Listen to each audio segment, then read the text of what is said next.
بسم اللہ الرحمن الرحیم نحمده ونصلی ونسلم علی رسوله الکریم۔ آج کچھ مختصر عاشورہ کے بارے میں چند باتیں ذکر کرنی ہے۔ کل 10 محرم الحرام ہے۔ آپ صلی اللہ علیہ وسلم کا ارشاد ہے کہ اس بارے میں مختلف باتیں آپ علیہ الصلوۃ والسلام سے منقول ہیں۔ پہلی بات یہ ہے کہ افضل الصیام بعد رمضان، بہترین روزہ رمضان المبارک کے روزے کے بعد شہر اللہ المحرم، وہ اللہ کے مہینے محرم کا روزہ ہے، تو افضل صیام محرم کے روزے کو قرار دیا۔ پھر حدیث میں آتا ہے کہ جو عاشورہ یعنی 10 محرم کا روزہ رکھتا ہے، اللہ کی ذات سے امید ہے کہ اللہ اس کے 1 سال کے گناہوں کو معاف فرما دیں گے۔ پھر ایک دوسری روایت ہے کہ من وسع علی عیالہ یوم عاشورہ، جو 10 محرم کو اپنے گھر والوں پر دسترخوان وسیع کرتا ہے، وسع اللہ کل سنۃ، اللہ پورا سال اس کے اوپر روزی کو کھلا رکھتے ہیں۔ شیخ الاسلام ابن تیمیہ رحمۃ اللہ علیہ دونوں روایتوں کو نقل کر کے فرماتے ہیں، ایک روایت تو ماننی پڑے گی کہ ایک کمزور ہے، دوسری مضبوط ہے۔ جب روزہ ہے تو دسترخوان کیسے وسیع رکھا جائے گا؟ دسترخوان وسیع رکھنے کا مطلب ہے کہ بچوں کو کوئی خاص گھمانے لے گئے، بچوں کو کوئی خاص کھلانے کے لیے لے گئے، ان کو کوئی اچھا کھانا کھلا دیا، عام دنوں سے بڑھیا کھانا کھلا دیا، عام دنوں سے زیادہ اچھا کھانا کھلا دیا، اور کوئی ان کی او بھگت کر دی، تو یہ وسع علی عیالہ ہی ہے۔ یہ مطلب نہیں کہ دیگ پکا کے محلے میں تقسیم کریں اور محلے میں سب جمع ہوں گے اور مل کے حلیم پکائیں گے اور حلیم پکا کے کھائیں گے، یہ مطلب ہرگز نہیں ہے۔ یہ مطلب ہے اپنے گھر والوں پہ دسترخوان۔ من وسع علی عیالہ کے الفاظ ہیں اپنے گھر والوں پر۔ ہاں، گھر میں انسان جب کچھ اچھا پکاتا ہے تو ہمسائے میں دے دیتے ہیں، تو اس کی گنجائش ہے، 2 گھروں میں دے دیتے ہیں، اس کی گنجائش ہے، لیکن یہ نہیں کہ باقاعدہ دیگ پکا کے پورے محلے میں تقسیم کی جا رہی ہے، یہ درست نہیں ہے۔ تو دونوں باتیں اپنی جگہ پر درست ہیں۔ امام محمد رحمۃ اللہ علیہ نے اپنی کتاب میں بعض تفصیلی باتیں لکھی ہیں۔ فرمایا کہ جب کتب علیکم الصیام کما کتب علی الذین من قبلکم، تم سے پہلے بھی امتوں پہ روزے فرض کیے گئے تھے اور اس سے پہلے تم پہ روزے فرض کیے گئے تھے، رمضان سے پہلے۔ جب رمضان سے پہلے روزے فرض کیے گئے تھے تو امت کے اوپر مختلف چیزیں تھیں۔ بعض امتوں کے اوپر 10 محرم کا روزہ فرض تھا، بعض امتوں کے اندر ایام 20 یعنی ہر مہینے کی 13، 14، 15 کا روزہ فرض تھا، بعض امتوں پر پیر اور جمعرات کا روزہ فرض تھا۔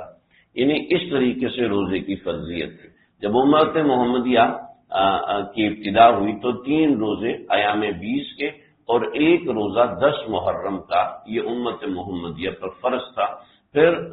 شہر رمضان الذی انزل فیہ القرآن ھدی للناس وبینات من الھدی والفرقان فمن شہد منکم الشہر فلیصم، وہ منسوخ ہوئے اور یہ روزے آ گئے۔ اب امام محمد رحمۃ اللہ علیہ یہ لکھتے ہیں، 600 کتابیں لکھی ہیں امام محمد اور بڑی معتبرات ہیں۔ تو حضرت نے اس حوالے سے لکھا ہے کہ بعض حضرات یہ کہتے ہیں کہ جب کوئی حکم منسوخ ہو جائے تو اب اس حکم کو پورا نہیں کرنا چاہیے، کیونکہ وہ حکم منسوخ ہو گیا، اب چونکہ دوسرا حکم آیا لہذا پیچھے کا حکم ختم ہو گیا۔ لیکن یہ بات پھر فرمایا کہ یہ بات کمزور ہے، بعض علماء اسی وجہ سے کہتے ہیں کہ 10 محرم کو روزہ نہ رکھو، اس لیے کہ تو اہل تشیع جو ہیں وہ اس دن میں فاقہ ٹائپ چیز کرتے ہیں اور ننگے پاؤں پھرتے ہیں، تو یہ روزہ رکھنا ایک درجہ ان کی مشابہت ہو جائے گی، اس لیے نہ رکھا جائے۔ تو یہ دونوں باتیں غلط ہیں، یہ دونوں باتیں درست نہیں ہیں، اس لیے کہ منسوخ چیزوں کے اندر قیاس نہیں چلتا۔ مطلب اس جملے کا یہ ہے کہ جب روزے کے بارے میں آپ صلی اللہ علیہ وسلم سے فضیلت ثابت ہو گئی تو اب اس طرح کی باتیں قابل قبول نہیں ہیں۔ لہذا اگر اللہ کسی کو ہمت دے، طاقت دے، وسعت دے تو اس کو چاہیے کہ روزہ رکھے، کہ روزہ رکھنا اس دن کا مستحب عمل ہے، لیکن سنت عمل ہے، لیکن ساتھ ایک مزید چیز ہے، آپ علیہ الصلوۃ والسلام جب ہجرت فرما کے آئے تو آپ صلی اللہ علیہ وسلم نے دیکھا کہ یہود مدینے میں روزہ رکھتے تھے،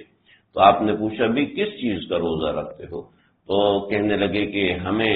اس سال میں اللہ رب العزت نے نجات دلائی تھی فرعون سے، اس دن میں فرعون سے نجات دلائی تھی، تو اس وجہ سے ہم اس دن کا روزہ رکھتے ہیں۔ تو آپ نے فرمایا کہ موسیٰ تو میرے سے زیادہ قریب ہیں اور میرے پیغمبر ذات بھائی ہیں، لہذا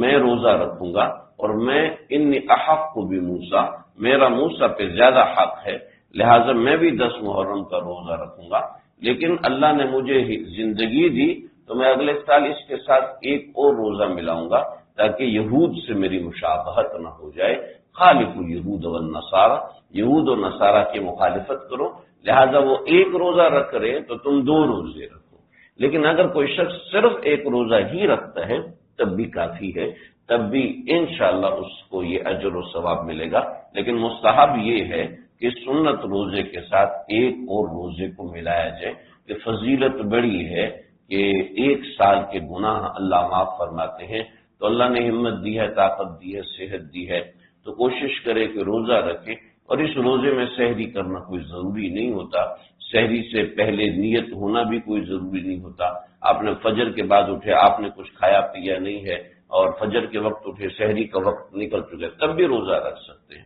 البتہ کسی کے روزے قضا ہیں تو وہ قضا کی نیت کر لے، لیکن قضا کی نیت پہلے کرے گا اور پھر وہ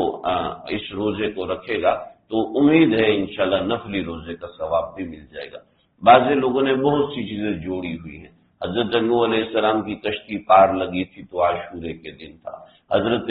آدم علیہ السلام کی توبہ قبول ہوئی تو وہ عاشورے کے دن تھا، حضرت ابراہیم آگ سے پار نکلے تو وہ عاشورے کا دن تھا، ایسا کہیں سے ثابت نہیں ہے، یعنی مستند طریقوں سے ثابت نہیں، قیامت جب آئے گی تو وہ عاشورے کا دن ہوگا، ایسا بھی کہیں سے ثابت نہیں ہے، اور البتہ عاشورے کی فضیلت اپنے مقام پر ہے، عاشورے کا وقت اپنے مقام پر ہے، لیکن عاشورے کی فضیلت ان وجوہات کی بنیاد پر ہے، یعنی جو بھی فضیلت ہے